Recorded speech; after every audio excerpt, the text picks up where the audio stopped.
अस्सलाम वालेकुम। एक दूर अफ्तादा गांव में काफी तादाद में बंदर पाए जाते थे। वैसे तो ये बंदर कोई खास खतरनाक ना थे, मगर उनकी शरारतों और बढ़ती हुई तादाद की वजह से देहातियों में तशवीश जरूर पाई जाती थी।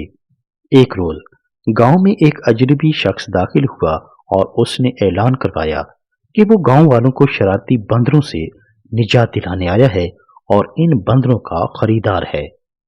वो एक बंदर 200 रुपए में खरीदेगा। ये ऐलान सुनते ही देहातियों में खुशी की लहर दौड़ गई। इस तरह से न सिर्फ उन्हें बंदरों से निजात मिल जाएगी, बल्कि वो उन्हें बेचकर पैसे भी कमाएंगे। नौजवान, बच्चे, बूढ़े और औरतें सब ने बंदर पकड़ना शुरू कर दिए और उस खरीदार को बेचकर पैसे कमाने शुरू कर दिए। चंद दिनों में हजारों की तादाद में बंदर पकड़े और बेचे जा चुके थे। इस तरह अब गांव में बंदरों की तादाद कम हो चुकी थी और चंद एक बाकी थे जिन्हें पकड़ना मुश्किल हो गया था। उस वक्त ताजिर ने ऐलान किया कि अब वो बंदर 300 रुपए में खरीदेगा। ज्यादा रेट सुनकर देहातियों में नया जज्बा पैदा हुआ और वो जोर शोर से बंदर पकड़ने में मसरूफ हो गए। चंद रोज के बाद उसने कीमती खरीद बढ़ाकर 300 से 400 रुपए कर दी। देहाती अपना काम छोड़कर बंदर गिरफ्तार मुहिम में लग गए और अगले कई दिनों बाद सिवाय इक्का दुक्का बंदरों के अलावा बाकी सब ताजिर की ताबीर में आ चुके थे, जिन्हें उसने एक बहुत बड़े जंगले में बंद कर रखा था। जब ताजिर ने बंदरों की खरीदारी में सुस्ती देखी तो उसने फी बंदर कीमत 400 रुपए से बढ़ाकर 500 रुपए मुकर्रर कर दी और देहातियों को मजीद बंदर पकड़ने की तरगीब दी। यूं अगले चंद दिनों में ही इक्का दुक्का बंदर भी ताजिर के पास पहुंच गए। ताजिर के पास अब हजारों की तादाद में बंदर मौजूद थे।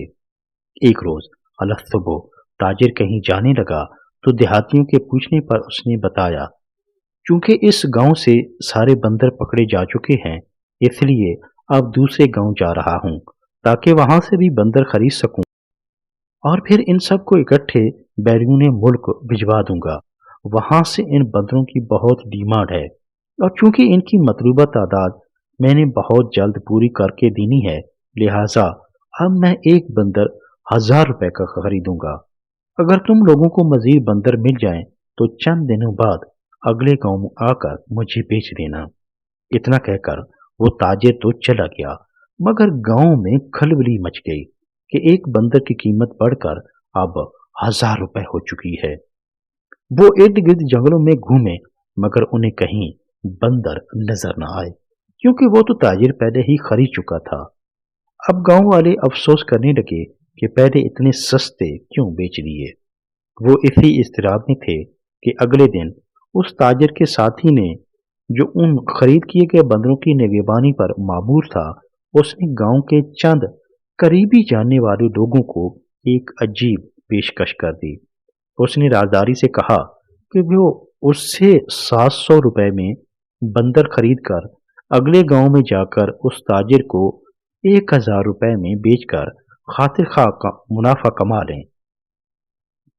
एक ही दिन में ये शानदार पेशकश जंगल की आग की तरह पूरे जगहों में फैल गई और सादा लो देहातियों ने ताजिर के साथी से धड़ाधड़ बंदर खरीदने शुरू कर दिए। अगले रोज उसने कीमत बढ़ाकर 800 रुपए कर दी, मगर देहातियों ने अपनी जमा पूंजी लगाकर ताजिर के साथी से सारे बंदर खरीद लिए। सारे बंदर बिकते ही रात को ही वो शख्स गायब हो गया।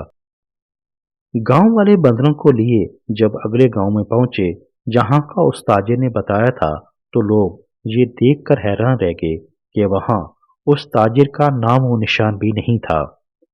तब देहातियों को एहसास हुआ कि वो अय्यार शख्स ताजिर का रूप धार कर और फराड की अनोखी वारदात से उन्हें कंगाल कर चुका है। सादा लो देहाती बहुत पछताए, मगर अब क्या होत जब चिड़ियां चुग गईं खेत।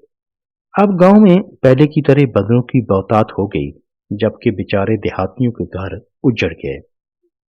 सियाने कहते हैं, जब तक लालच जिंदा रहेगा, धोखाबाज लोगों का कारोबार भी चलता रहेगा। सच कहते हैं कि लालच बुरी बला है। इंसान लालच में आकर अपना नुकसान करवा बैठता है। फराडिये और नौ सरबाज लोगों की मजबूरियों का फायदा उठाकर जदीद तरीके वारदात इस्तेमाल करते हुए उन्हें लूट कर गायब हो जाते हैं। इसलिए लालच से अपने आप को दूर रखें और किसी अनजान की बातों में ना आएं।